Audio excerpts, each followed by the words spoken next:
Olá pessoal, eu sou a Ilana Oliveira e hoje eu tô aqui para falar da nova minissérie que acabou de lançar na Netflix, Hollywood.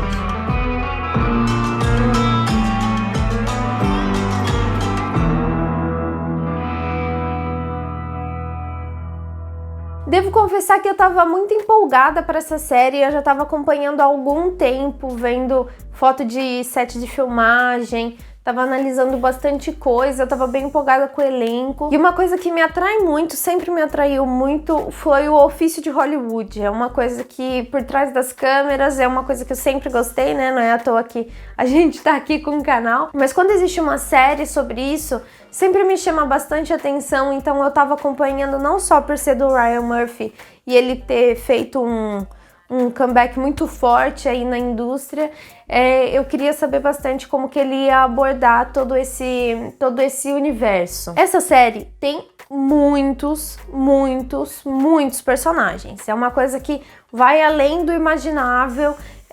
Eu sabia que ele traçava a história de para aí uns 5 personagens principais, mas além deles a gente tem uma cadeia de novos personagens que nunca acaba, e isso foi na realidade uma coisa que poderia ter dado muito certo ou muito errado. A gente tem aqui alguns atores novatos, mas sempre num ambiente de muita familiaridade com o Ryan Murphy, porque, por exemplo, um dos personagens principais, o Jack Costello, que é interpretado pelo David Corenswet, ele não tem muitos trabalhos no currículo dele, só que ele tem The Politician, que é uma série que lançou um pouco antes também do Ryan Murphy. Isso não acontece só com esse ator, a gente tem vários outros que estavam em várias outras séries dele, não é? Mas o mais engraçado, eu acho, de toda a filmografia do Ryan Murphy é que ele tem 2 Ryan Murphys, a gente tem, né, ao longo da carreira dele. A gente tem aquele que escreve para American Horror Story,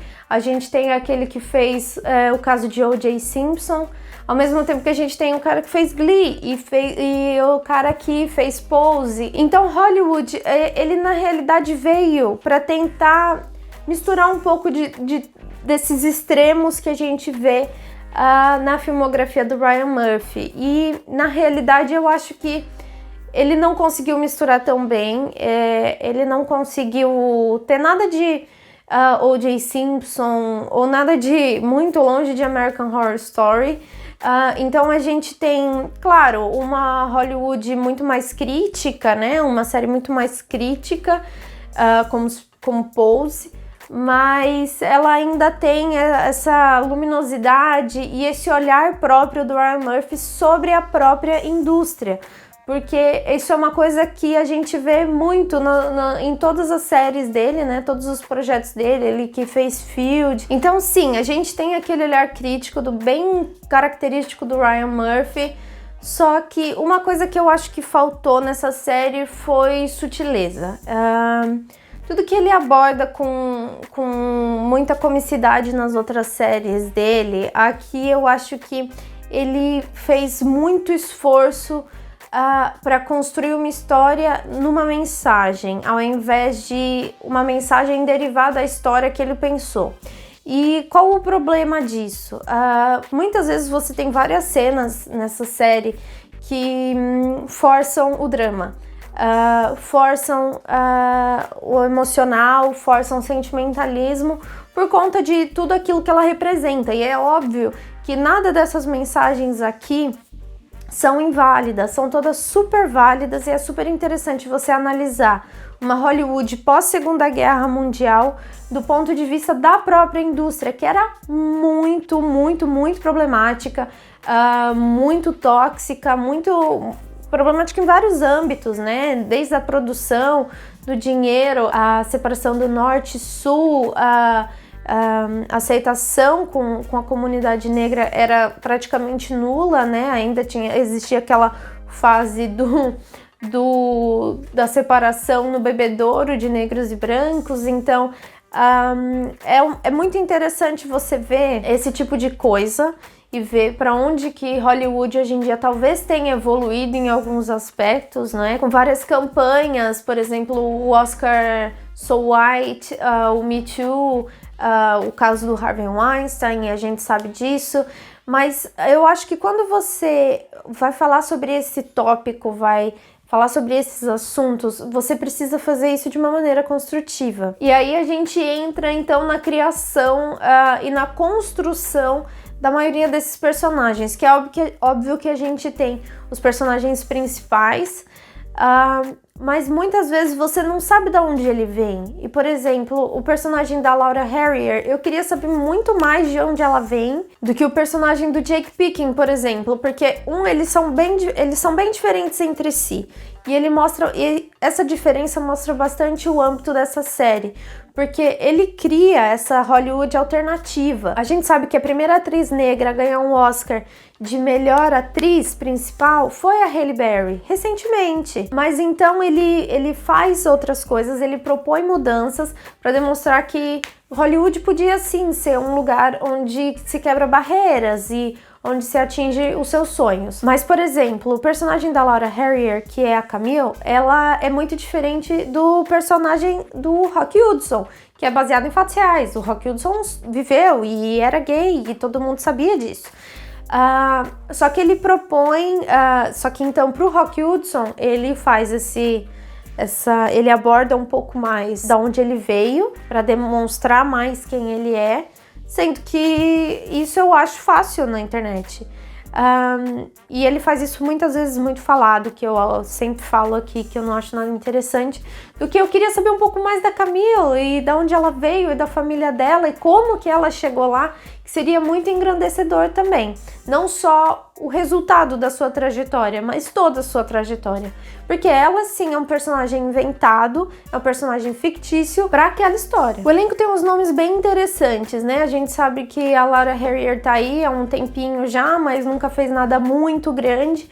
Mas a gente tem o Jim Parsons, né? Tem a Holland Taylor e a Patti LuPone que arrasam nessa série, arrasam. Temos o Darren Criss, que é de Glee e já fez muitas outras coisas, inclusive o assassinato do Gianni Versace, que também tem Ryan Murphy incluído lá no projeto. E no elenco a gente tem a Queen Latifah também, que interpreta a Hattie McDaniel, que foi a primeira mulher negra na história a ganhar um Oscar, que foi em 1939 por E o Vento Levou. Foi um prêmio de melhor atriz secundária, ela interpretava a Mami, né?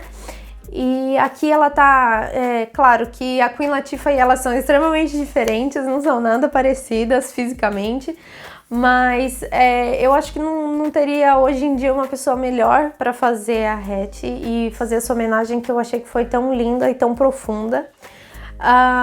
Foi um dos únicos momentos, na realidade, em que eu me emocionei em toda a série, porque essa série com certeza não conseguiu me atingir profundamente, mas em alguns momentos a gente consegue sentir isso, ainda mais por algumas homenagens e algumas paráfrases que a gente consegue ver, por exemplo, hoje em dia, com o caso, por exemplo, do Barry Jenkins, que foi o primeiro diretor negro a ganhar um Oscar de melhor filme. Então eu acho que essas paráfrases e essas releituras são muito interessantes. Teve uma, inclusive, que se alguém achar, comenta aqui embaixo, eu vou ficar muito feliz, que é com BlacKkKlansman. E é muito interessante porque também é com a Laura Harrier, que também tá no elenco de BlacKkKlansman. Então, se você achar, comenta aqui um minuto e conta pra gente se gostou. Um dos meus personagens favoritos nessa minissérie, que foi melhor construído, que teve realmente um arco que saiu de um ponto e teve uma evolução muito grande, foi o do Dick, que foi interpretado pelo Joe Mantello, que eu nunca tinha visto nada com ele. Na realidade, ele também não tem muitos créditos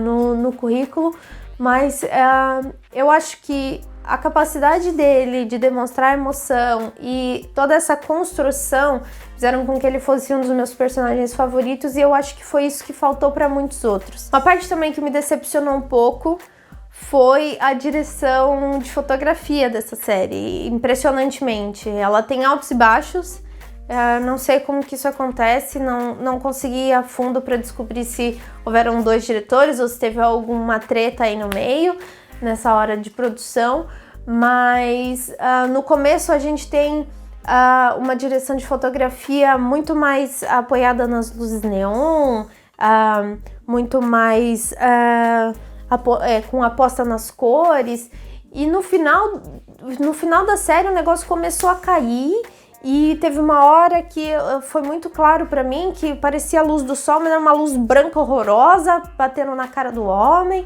E assim, aquilo me deixou muito, muito irritada na realidade, né? Porque todo trailer é uma aposta muito grande nessa ambientação da pós-guerra e de toda aquela luz solar de Califórnia, de Los Angeles.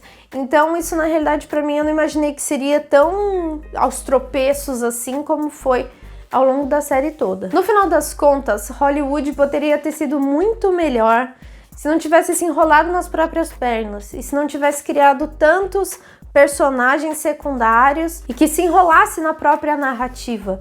Então, eu acho que sim, a ideia foi muito boa, é um conceito muito interessante criticar Hollywood de dentro, e eu digo sim para todas as mensagens, mas talvez se elas tivessem sido criadas de maneira mais sutil, elas teriam sido mais efetivas no seu público. É por isso que no final das contas eu vou dar um 6,5 para Hollywood. Eu fico muito triste com essa nota, porque eu tava muito empolgada.